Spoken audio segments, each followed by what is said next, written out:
Hey everybody, this is Grace. In this video, I'm going to talk about something I think I did a video a long time ago about, and that is the defense mechanism intellectualization. Now, the definition of it, I think it involves more than this one thing. I don't even know if people even use this part as this is part of the definition anymore. But what I first heard of the defense mechanism of intellectualization is when you don't want to feel what you need to feel.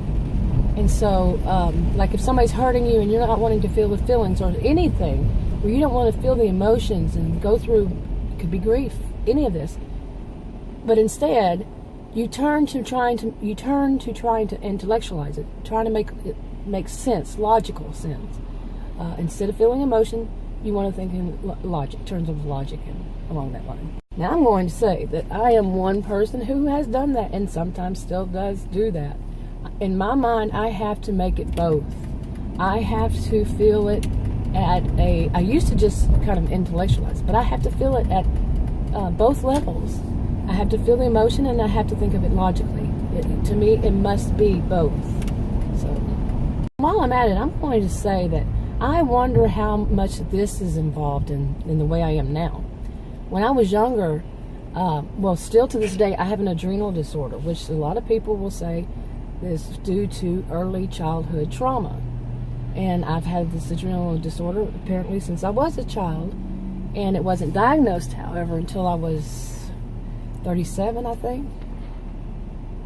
Okay, now as for the reason I'm saying this, before then,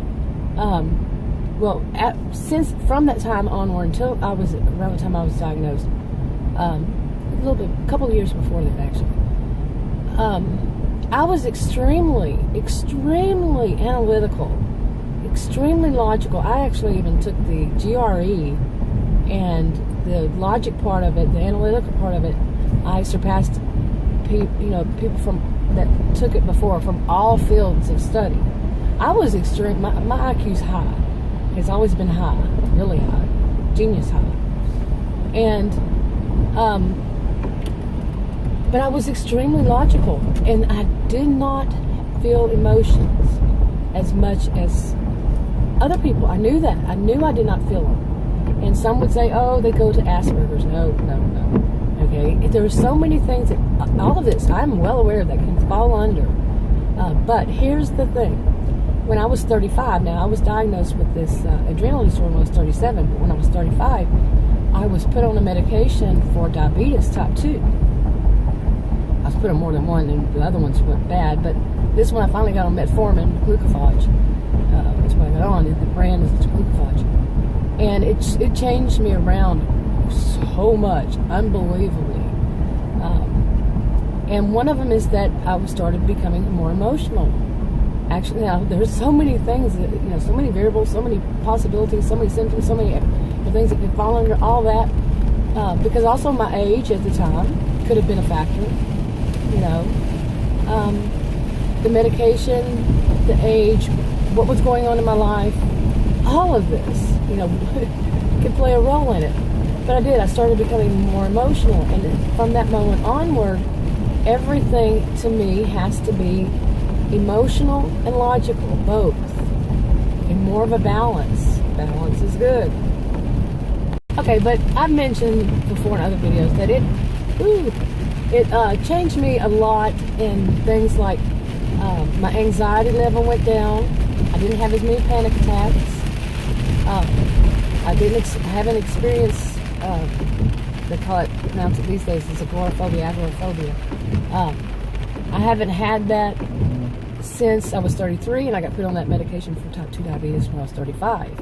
So I've never had one since age 33. That attack, I call it an attack.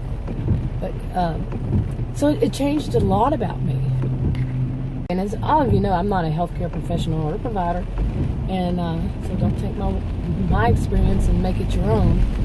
Ask your own doctor. But I do wonder how many of these things, our behaviors now. Like I still try to intellectualize it, still try to, like I said, for now it's more of a balance. But how much of that is something that is not good? It was something, of course, learned. Learned behaviors. Yeah, it's going to happen. But how much of it is of doing that is actually healthy. There's a question. How much is healthy? How much is of either one of them being emotional whenever an experience happens, like a narcissistic abuse kind of situation? How much is healthy to actually feel that emotion? Now, my channel is mainly about narcissistic abuse survivors and all. So that's why I say that. But how much of it is, and how much of it is a defense mechanism? I even wonder. I don't remember any defense mechanism that a person uses that involves crying and being emotional. I don't remember that. There could be one. And I just missed my cutoff. Yeah, but my road I had to turn off. That is. Yeah, how is there one? Now, I would say that the people who go through a very emotional state, who respond very emotionally, are more, and you know what I'm going to say, right? That could be more of the histrionic type behavior. I'm not saying a diagnosis, saying that to me that would be a behavior, but that is because that is what I've seen them do.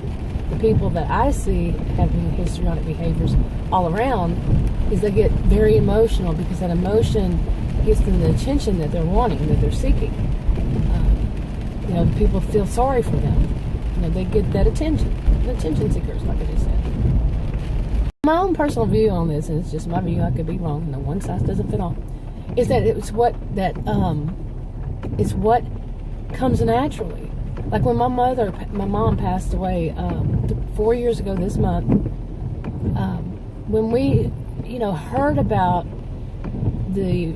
what had happened, and she was in the hospital ICU and everything, and they don't even call it ICU anymore. But when we heard about it, and then when I heard that she passed, I was sick with the flu, by the way, back then, and it was so sad. My emotions came naturally, and it was overwhelming, of course. Natural. There are natural emotions, but I think the histrionic, they have those natural emotions, but they go way out and cry and pull their hair, kind of thing. You know what I'm saying? Some literally do pull their hair, but you know what I'm saying. So they can get that attention. That's not natural. That's not their natural emotion. But what do you think? I mean, and it's, well, I should wrap up with that part about intellectualizing. A person wants to, I think we all naturally want to try to make sense of a bad situation. We want to know, why did it happen?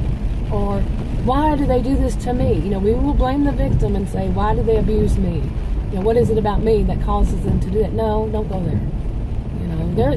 Give it a counselor, and the counselor will know when you should go there and what you should think and that kind of thing. Don't do it to yourself. Okay, so what would you do? I'm going to wrap this video up. I don't know how long it's gotten, but leave a comment below on your opinion, what you think, and if the end screens are working, the pop-ups, click the circle. Well, actually, I don't know which one I'll do. One of them I had that will go to my other channel. It's more like a vlog. But anyway, just subscribe and then rectangles to watch another video. I'll talk to you on another video. Bye.